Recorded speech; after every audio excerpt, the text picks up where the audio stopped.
percaya sekali lagi bahwa kebesaran Tuhan, kebaikan Tuhan, kemurahan Tuhan, kesetiaan Tuhan, penyertaan Tuhan, itu gak pernah jauh daripada kami. Selalu ada bersama dengan kami. Kami mengucap syukur pada pagi hari ini karena Engkau Tuhan Allah yang luar biasa hadir di tengah-tengah kami. Kami muliakan Engkau, kami sembah Engkau, dan kami agungkan Engkau. Dan semua yang menyembah Tuhan, mari beri tepuk tangan sekali lagi buat Tuhan Allah kita.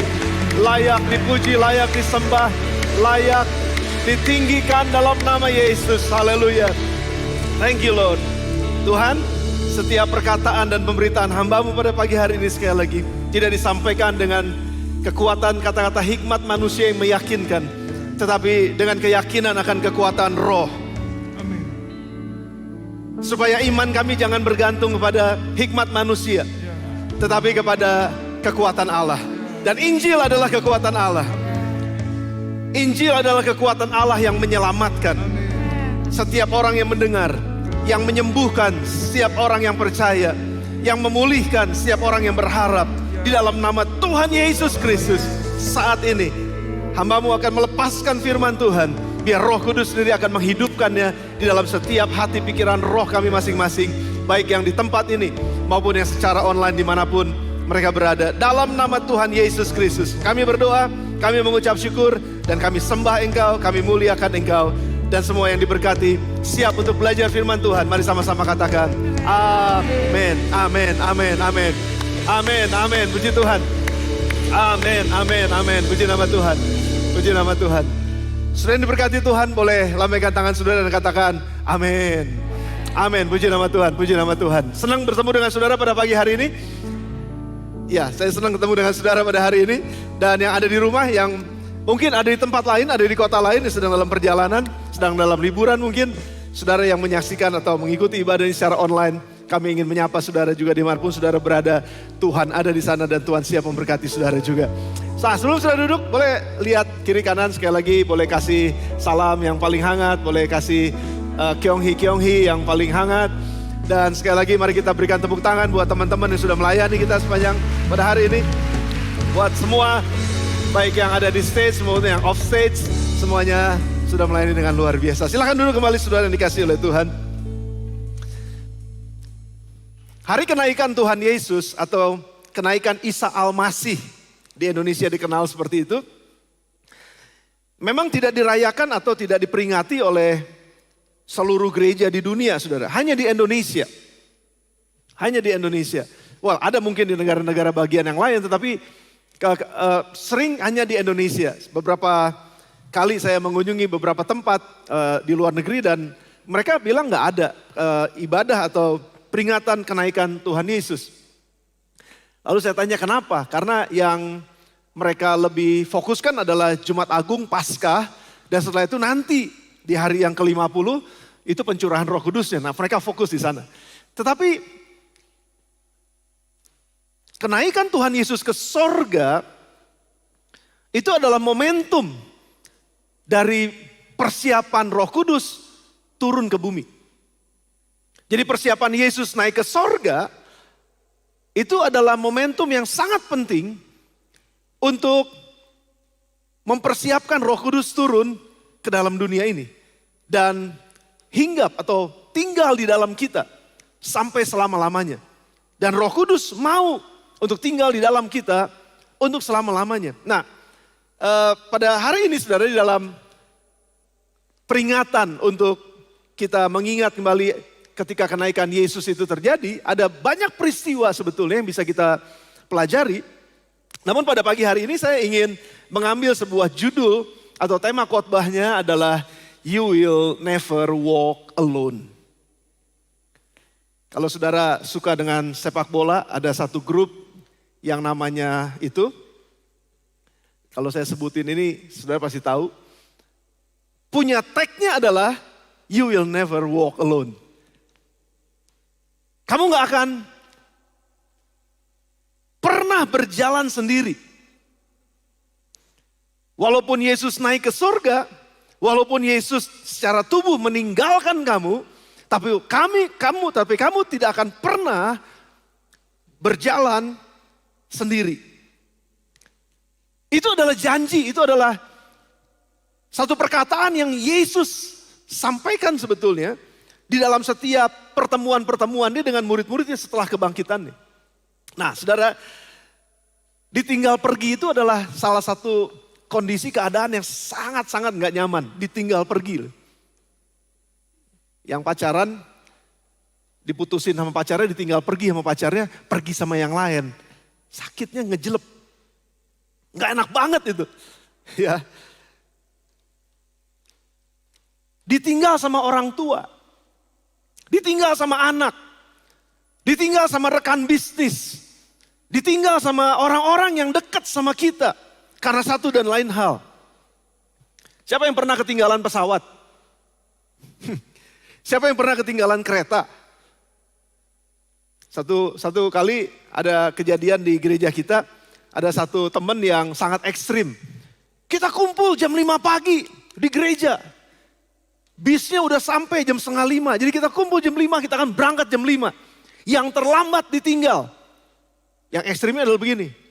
Bahkan kalau supirnya terlambat pun kita tinggal. Gitu saudara. Wah itu ekstrim banget ya. Nah saudara memang gak nyaman ditinggal pergi.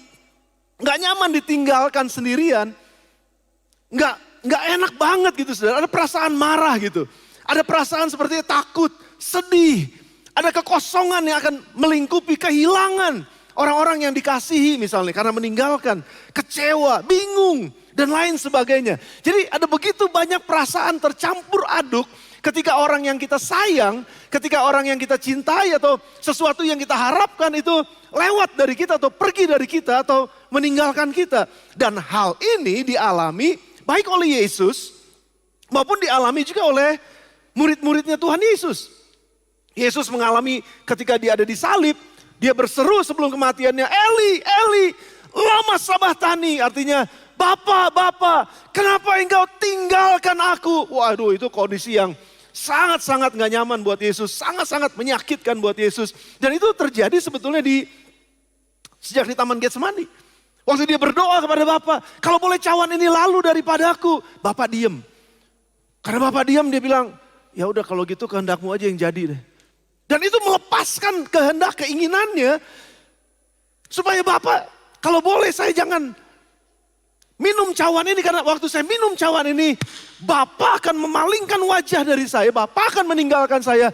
Please, Father don't leave me. Jangan tinggalin aku. Dan itu terjadi saudara ketika ada di Taman Getsemani sampai Yesus naik ke salib. Dan Yesus pada akhir dari kehidupannya meneriakkan, kenapa engkau tinggalkan aku? Kenapa engkau tinggalkan aku? Kenapa engkau tinggalkan aku? Dan itu sangat menyakitkan hatinya. Terjadi juga kepada murid-muridnya dalam konteks yang berbeda. Kita tahu selama 3,5 tahun Tuhan Yesus jalan sama murid-muridnya kemana aja Yesus berjalan. Murid-muridnya semua mengikut. Dan murid-muridnya mengalami kecukupan, mengalami kenyamanan, mengalami perjalanan yang sangat-sangat menyenangkan bersama dengan Yesus. Namun seringkali juga mungkin saat-saat yang gak menyenangkan. Tapi senang dan susah berjalan bersama dengan Yesus selama 3,5 tahun saudara. Dan itu membuat mereka sepertinya, hati mereka tuh sepertinya naik gitu saudara. Mereka berbesar hati karena mereka bisa berjalan bersama dengan seorang yang luar biasa pada saat itu. Yang menjadi sorotan masyarakat pada saat itu dengan semua pekerjaan yang dia lakukan. Baru aja menyaksikan air putih berubah menjadi air anggur yang paling enak di negeri itu pada saat itu. Baru aja beres menyaksikan, belum selesai ngomongin tentang air putih berubah menjadi air anggur. Wow, terus kan itu jadi pergunjingan selama berhari-hari. Belum itu selesai, mujizat lain terjadi. Belum beres mujizat yang lain terjadi, mujizat lain. Maksudnya belum beres diomongin mujizat yang lain terjadi, mujizat yang lain sudah terjadi lagi. Jadi mujizat after mujizat, dari satu mujizat pada mujizat yang berikutnya, mereka menyaksikan. Dan kayaknya overwhelm mereka dengan satu pemikiran bahwa wow, ini kehidupan yang luar biasa. Ini kehidupan yang hebat. Ini kehidupan yang ajaib. Dan kita akan hidup seperti ini. Gak tahu sampai kapan, tapi kalau bisa sampai selama-lamanya. Bagaimana mereka ngelihat 5 roti Yang mereka pecah-pecahkan dibagikan kepada 50 orang. Yang akhirnya jadi ada 5.000 orang. Dari roti yang di tangan mereka loh, bermultiplikasi. Karena diberkati oleh Yesus. Dan mereka ngalamin itu. Dan ini merupakan hal yang luar biasa. Kita nggak akan pernah kekurangan roti selama Yesus ada bersama dengan kita. Kita nggak akan pernah kehilangan rejeki kita selama Yesus ada bersama dengan kita. Ketika nggak dapat ikan, semalam-malaman mereka sudah nggak dapat ikan. Yesus naik ke perahunya Petrus dan Yesus katakan, bertolak ke tempat yang di dalam. Tebarkan jalamu di sebelah kanan perahumu. Dan mereka angkat, wow, ada Yesus, ada rejeki. Ada Yesus, ada kecukupan. Ada Yesus, ada semua yang kita butuhkan. Ketika harus bayar pajak kepada pemerintah katanya, mereka nggak punya uang logam, nggak punya uang cukup. Lalu Yesus, kamu mancing, nanti dari mulut ikan keluar itu ada uang di sana, kamu bayarin pajak. Jadi apapun kekuranganmu, kalau ada Yesus, kamu dicukupin. Apapun masalahmu, kalau ada Yesus, masalah selesai. Apapun penyakitmu, kalau ada Yesus, penyakitmu sembuh. Bahkan yang mati sekalipun, bangkit one after another. Satu terus berlanjut lagi kepada satu yang lain. Mereka nggak habis pikir, sudah 3,5 tahun itu dipenuhi oleh pengalaman yang luar biasa bersama dengan Yesus. Tapi di sisi lain juga mereka menyaksikan bagaimana Yesus membuat orang-orang Farisi, orang-orang ahli Taurat yang tekan Yesus, yang mendesak Yesus, yang ingin menangkap Yesus, bahkan ingin membunuh Yesus. Mereka menyaksikan bagaimana Yesus membungkam mulut mereka. Bagaimana Yesus membuat mereka terdiam dan malu, nggak bisa ngatakin apa-apa lagi. Mereka lihat semua yang Yesus kerjakan, mereka bersama dengan Yesus. Dan ini yang saya pikirkan saudara, mereka tuh pansos Yesus. Mungkin beberapa orang nggak terlalu ngerti istilah pansos. Panjat sosial. Karena Yesus tenar, karena Yesus hebat, karena follower Instagramnya bisa sampai 10 juta. Kira-kira saudara, kalau dia punya Facebook, semua Facebooknya diserang sama orang. Bukan diserang, maksudnya dikunjungi oleh orang-orang, di follow dan lain sebagainya. Banyak yang follow dia, ribuan orang. Jadi otomatis kalau saya jalan bersama dengan Yesus, semua mata memandang Yesus, tapi paling enggak saya kebagian. Betul gak saudara? Kan itu pansos kan? Jadi mereka nih betul-betul hidup dalam euforia yang luar biasa selama 3,5 tahun bersama dengan Yesus. Mereka lihat bagaimana Yesus menarik perhatian dari orang-orang yang dia ajar. Takjub mendengar pengajaran Yesus. Itu 3,5 tahun mereka dipenuhi oleh hal yang luar biasa bersama dengan Yesus. Hidup bersama dengan Yesus. Namun saat ini ketika Yesus mati, mereka kehilangan keyakinan diri.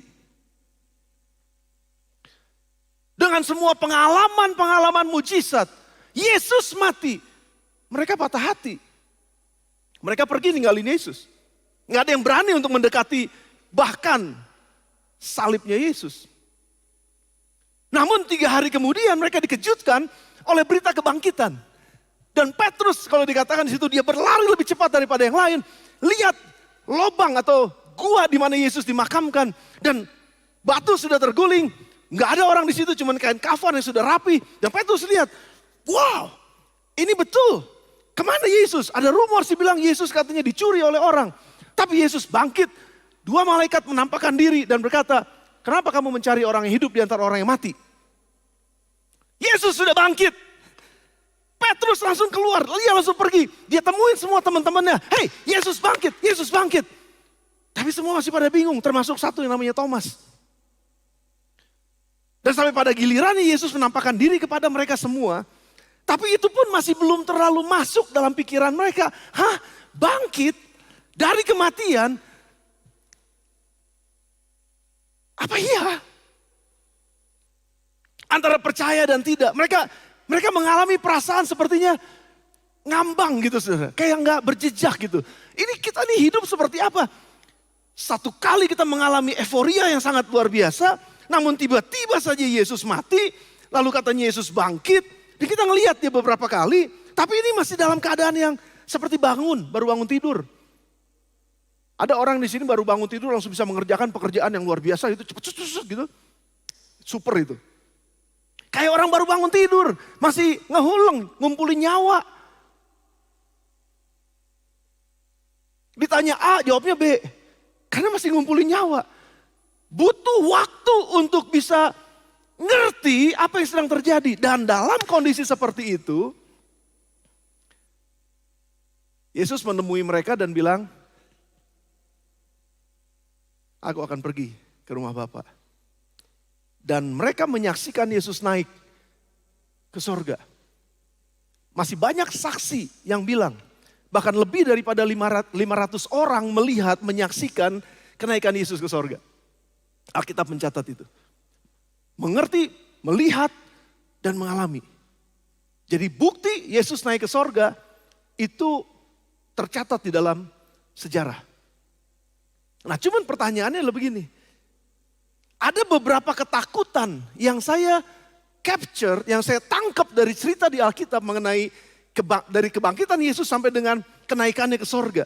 Ada beberapa cerita dari murid-muridnya yang saya capture 3 hal yang membuat mereka takut.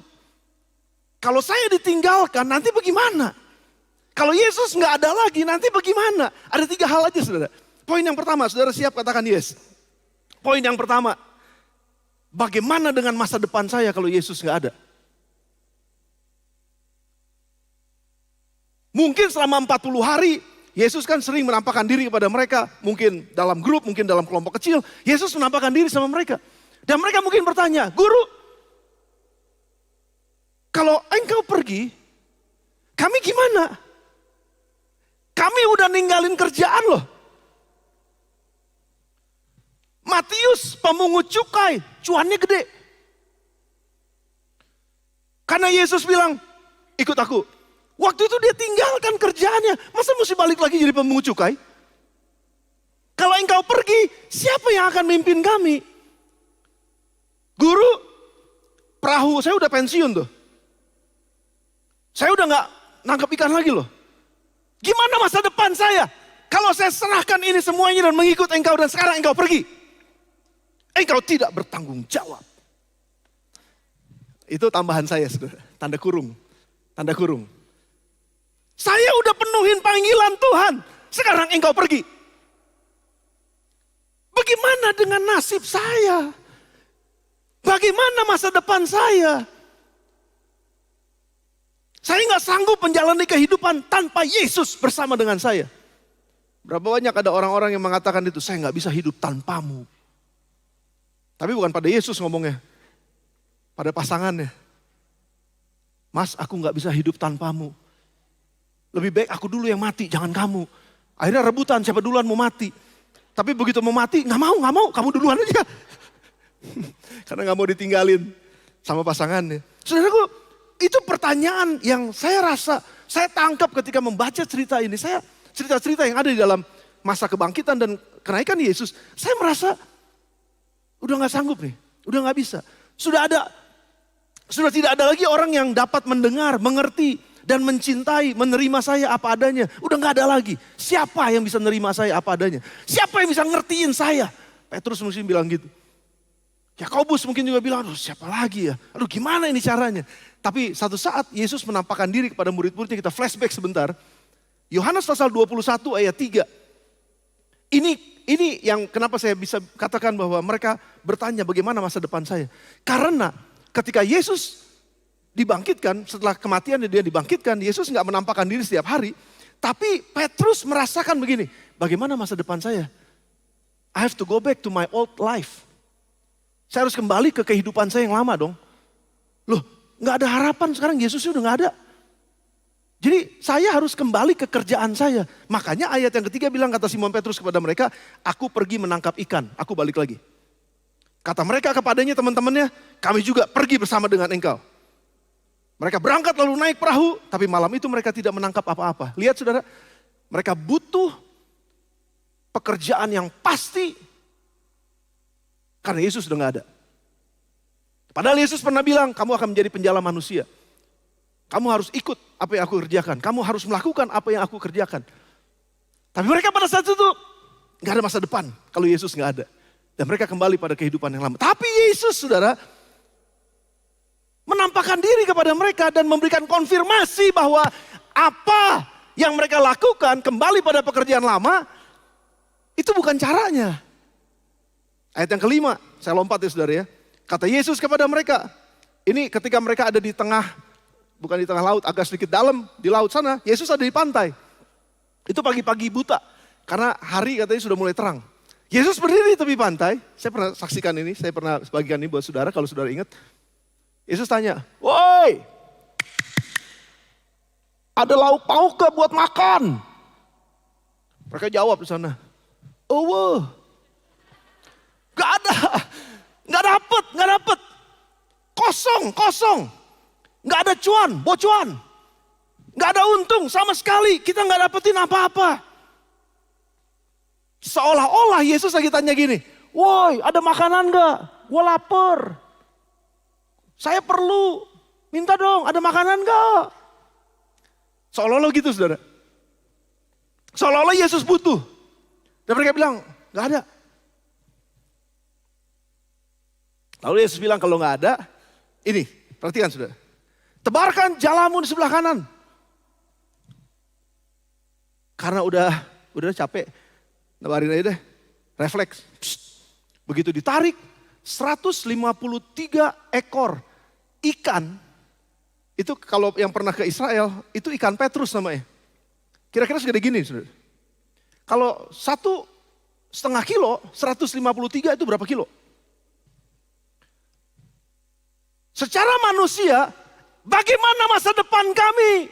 Kalau Yesus nggak ada, Yesus mau tunjukin selalu ada mujizat buat masa depanmu. Beri tepuk tangan kalau saudara mau kasih tepuk tangan buat Tuhan. Kalau engkau dipanggil oleh Tuhan, hai anak muda, jangan tanya gimana masa depan saya. He's gonna take care of your future. Dia akan jaga masa depanmu kalau dia panggil engkau. Kalau dia ingin lakukan sesuatu dalam hidupmu, jangan takut kekurangan. Karena selalu ada mujizat yang akan terjadi Yesus lakukan. Dan pada saat itu mereka kaget, mereka tangkap. Yohanes ngeh. Maafkan saya untuk saudara yang gak ngerti kata ngeh. Kata ngeh itu artinya disadarkan. Itu Yesus. Petrus langsung lompat ke air. Langsung samperin Yesus di tepi pantai. Semua datang ke tepi pantai. Bawa ikan 153 ekor setelah dihitung. Lalu ayat 9. Ketika mereka tiba di darat. Saudara lihat yang saya tulisan tebalnya. Saudara lihat. Mereka melihat api arang. Dan di atasnya ikan dan roti. Kalau tadi seolah-olah Yesus tanya ada makanan gak? Lapar. Mereka bilang gak ada. It's okay. Mujizat terjadi. Datang. Mereka lihat ada api, arang, roti dan ikan. Siapa yang bikin itu? Perhatikan baik-baik saudara. Kata Yesus kepada mereka, bawalah beberapa ikan tambahan. Yang baru kamu tangkap itu. Karena saya tahu kamu lagi lapar.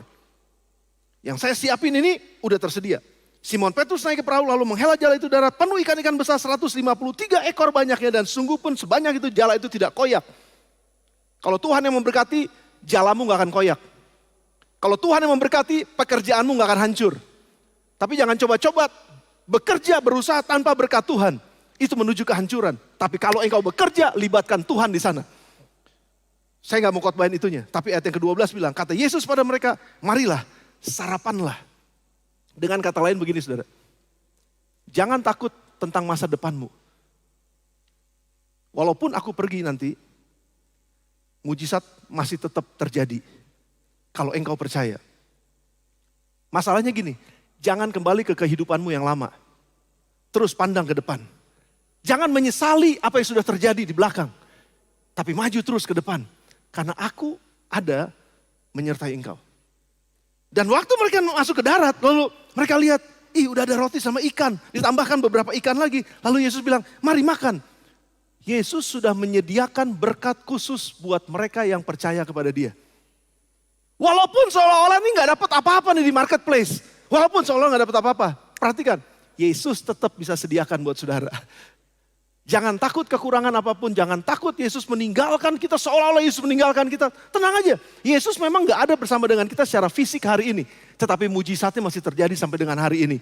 Penyertaannya masih selalu ada sampai dengan hari ini. Amin saudara. Yes, jangan takut. Saya mau bilang sama anak muda sekali lagi nih. Ada berapa di antara saudara yang dipanggil jadi pendeta? Ini nubuatan saya buat kalian. Jangan takut tentang masa depanmu. Karena masa depanmu pasti di tangan Tuhan. Jangan lari dari your calling. Yang kedua, pertanyaan yang kedua saudara. Bagaimana saya dapat menghadapi tantangan dan tekanan yang begitu besar?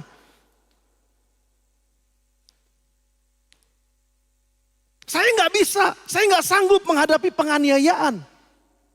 Sangat berbahaya mengerjakan pekerjaan yang Yesus kerjakan karena resikonya kematian. Gimana dong caranya? Kalau Yesus nggak ada, gimana caranya saya dapat menghadapi tantangan dan tekanan yang begitu besar dalam kehidupan saya? Saya nggak tahan, bless you.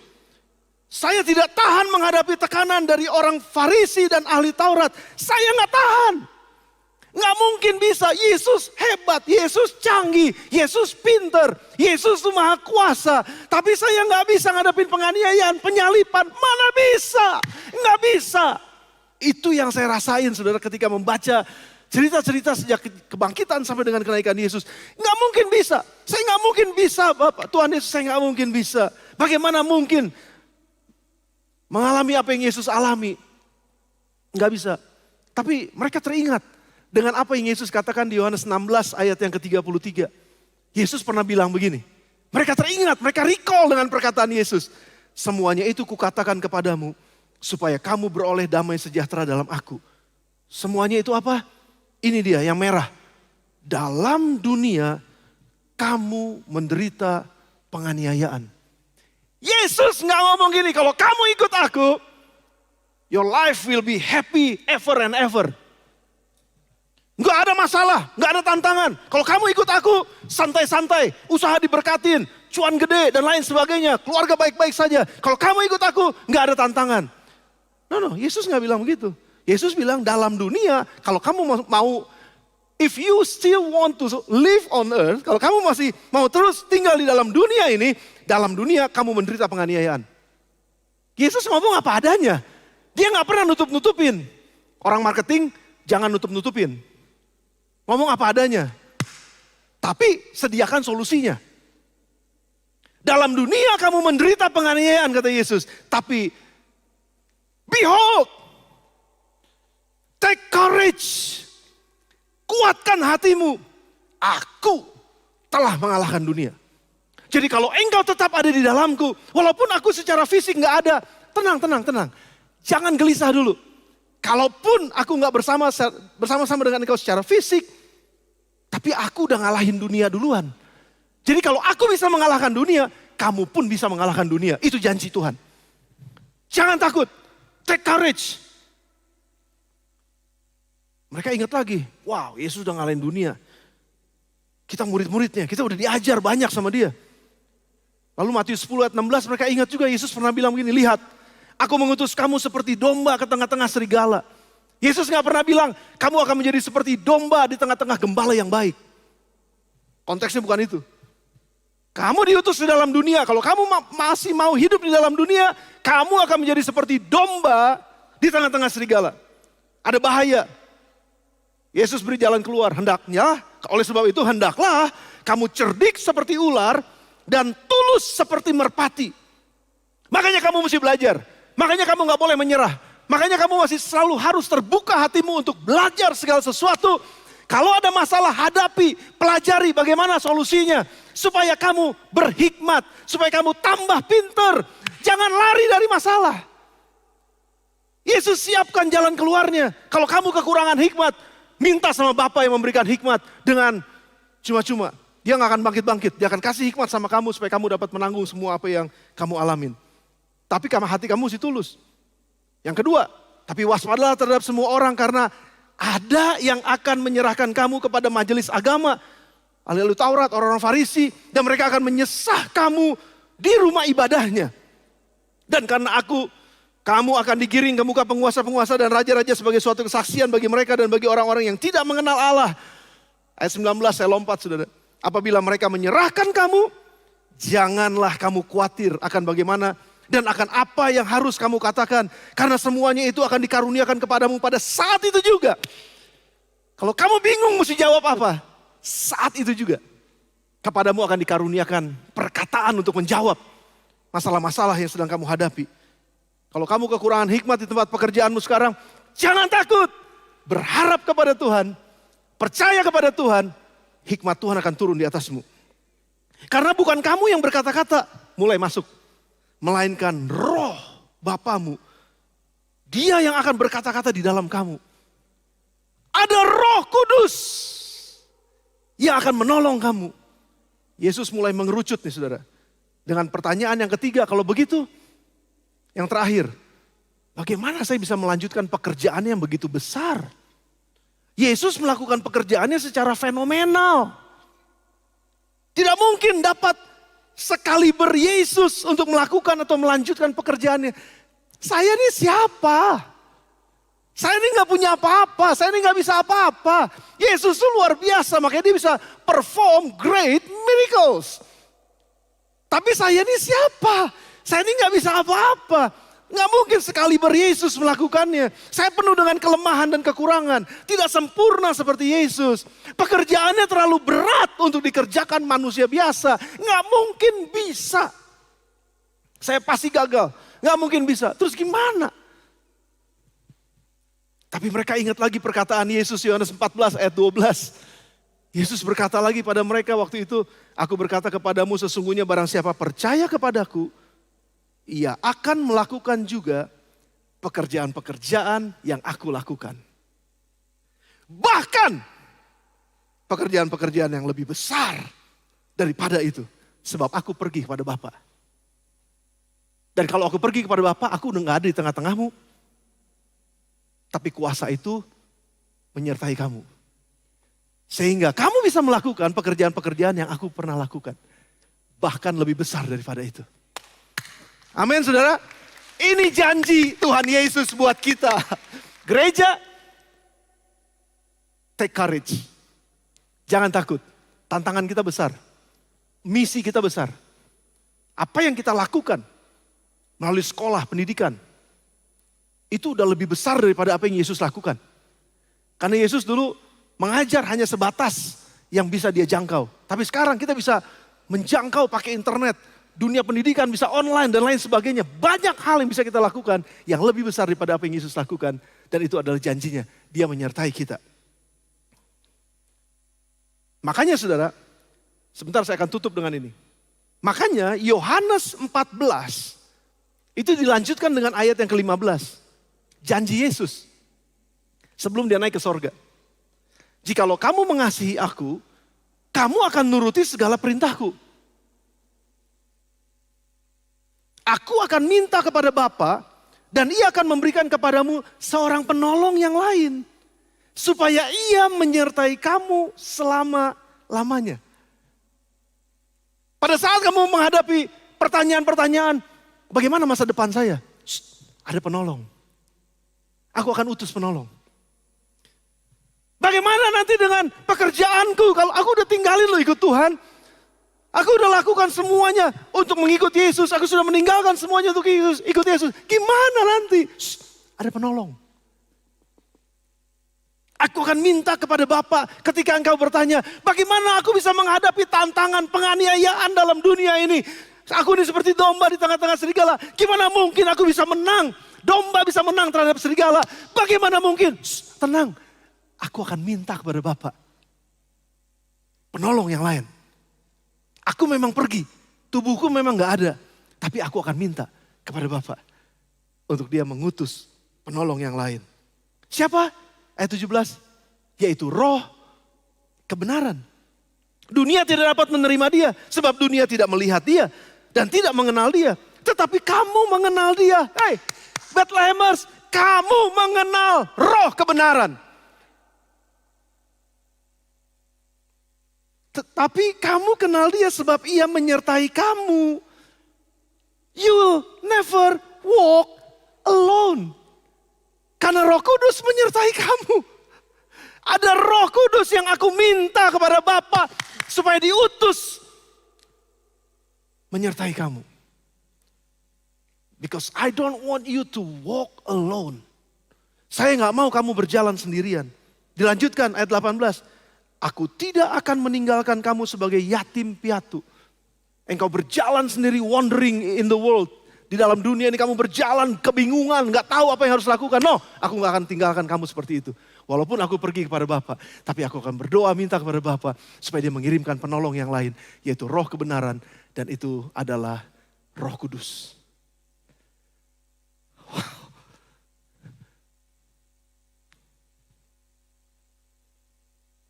Semua itu kukatakan kepadamu selagi aku berada bersama-sama dengan kamu. Tapi penghibur, catat saudara, yaitu Roh Kudus yang akan diutus oleh Bapa dalam namaku. Dialah yang akan mengajarkan segala sesuatu kepadamu. Ketika engkau nggak tahu apa yang harus kamu lakukan untuk masa depanmu, dia akan ajar engkau. Ketika engkau nggak tahu bagaimana menghadapi penganiayaan, tantangan dari orang-orang yang ngejengkelin, orang-orang yang menekan, orang-orang yang entah bos kalian kan, entah orang tua kalian kan, siapapun yang gak kenal Tuhan, yang coba untuk terus menekan kehidupanmu, engkau gak ngerti bagaimana caranya saya bisa lepas. Roh Kudus akan mengajarkan segala sesuatu kepadamu. Ketika engkau gak ngerti gimana caranya melakukan pekerjaan Yesus dan melanjutkan pekerjaannya di atas muka bumi ini, kamu gak ngerti, I don't have any clue. Tuhan, saya nyerah. Ketika engkau gak ngerti, dialah yang akan mengajarkan segala sesuatu kepadamu. Dan yang paling hebat, dia akan mengingatkan kamu akan semua yang telah kukatakan kepadamu. Dan ini yang akan kamu terima. Damai sejahtera kutinggalkan padamu. Damai sejahtera ku kuberikan kepadamu, dan apa yang kuberikan tidak seperti yang diberikan oleh dunia kepadamu. Janganlah gelisah dan gentar hatimu. Ada cerita seorang anak yang ditinggal oleh mamanya karena sakit. Ceritanya sakit COVID. Dia tinggal berdua dengan papahnya. Dan dalam perjalanan hanya papahnya yang dia punya. Lalu tiba-tiba dia dikejutkan karena papahnya juga ternyata kena penyakit yang sangat membahayakan. Dan itu beresiko terhadap kehidupannya. Dia gak tahu apa yang harus dia lakukan. Dia bingung bagaimana harus menghadapi kehidupan. Sepertinya semua orang meninggalkan dia. Saya mau saudara saksikan music video yang dibuat oleh New Life Youth bersama dengan The Messenger yang dipersembahkan buat kita pada hari ini. Mari kita akan saksikan sebentar.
Jadi ketika Yesus harus pergi dan naik ke sorga, ini gak tercatat dalam Alkitab sih saudara, tapi ini di dalam perenungan saya. Mungkin Yesus bertanya, apalagi yang membuat kamu takut sementara aku pergi? Apa yang membuat kamu takut hari ini? Apa yang membuat kamu bimbang hari ini? Apa yang membuat kamu sepertinya gak berpengharapan pada hari ini? Kayaknya gak ada jalan keluar. Saya udah ditinggal pergi oleh orang tua saya, mungkin ditinggal pergi oleh pasangan saya, ditinggal pergi oleh anak saya, ditinggal pergi oleh rekan bisnis saya. Kayaknya udah gak ada harapan deh. Kayaknya saya udah gak tahu lagi bagaimana harus menghadapi hari depan saya. Gak tahu lagi bagaimana harus menjalani semuanya. Lalu Yesus tanya kepada murid-muridnya, kamu sudah diperlengkapi dengan pengajaranku kan? Ada firmanku loh. Nasihatku. Contoh hidupku. Namun satu hal yang perlu kamu ingat. Dan ini yang harus kamu lakukan. Setelah aku naik ke sorga. Kisah Rasul 1 ayat yang keempat. Pesan Yesus sebelum naik ke sorga. Pada suatu hari ketika ia makan bersama dengan mereka. Ia melarang mereka meninggalkan Yerusalem. Dan menyuruh mereka tinggal di situ. Menantikan janji Bapa. Yang demikian katanya. Telah kau dengar daripadaku. Lukas 24 paralel dengan cerita ini. Ayat yang ke-49 kata, dan aku akan mengirim kepadamu apa yang dijanjikan Bapakku. Tetapi kamu harus tinggal dalam kota ini sampai kamu diperlengkapi dengan kekuasaan dari tempat tinggi. Yesus memang udah gak bersama dengan kita secara fisik. Waktu kita berdoa kepada dia juga kita gak berdoa kepada sesosok fisik yang ada di depan kita dan kita minta tolong sama dia. Dia gak kelihatan. Dia gak ada secara fisik. Tapi dia mau mengirimkan rohnya buat kita. Dan kalau saudara rasa seperti ditinggalkan hari ini. Saudara merasa sepertinya aduh saya kehilangan orang yang saya cintai. Saya ditinggalkan oleh teman-teman saya, oleh rekan bisnis saya. Atau ditinggalkan oleh bahkan orang tua saya. Yesus mau bilang begini. Ada penolong yang lain. Yang akan memberi penghiburan buat kamu. Yang akan menuntun langkahmu. Yang akan mengingatkan setiap perkataan yang pernah aku katakan kepadamu. Yang akan mengingatkan engkau setiap firman yang pernah engkau baca. Dan dia akan meneguhkan dan menguatkan kamu. Dia gak akan pernah jauh dari kamu. Because you will never walk alone. Ada Roh Kudus sama-sama dengan kita. Cuma nantikan, tunggu, harapkan, minta. Biar Roh Kudus memenuhi kita dan tinggal di dalam kita. Menyertai kehidupan kita untuk melanjutkan apa yang menjadi visi yang Tuhan berikan dalam hidup kita untuk digenapi. Kita akan berdoa 10 hari setelah hari ini. Doa Pentakosta. Menantikan pencurahan Roh Kudus terjadi dalam kehidupan kita. Karena kita butuh rohnya. Kita butuh penolong itu. Kita butuh roh Allah tinggal di dalam kita. Dan menyertai perjalanan kita. Tundukkan kepala saudara sebentar. Dan nyanyikan lagu ini.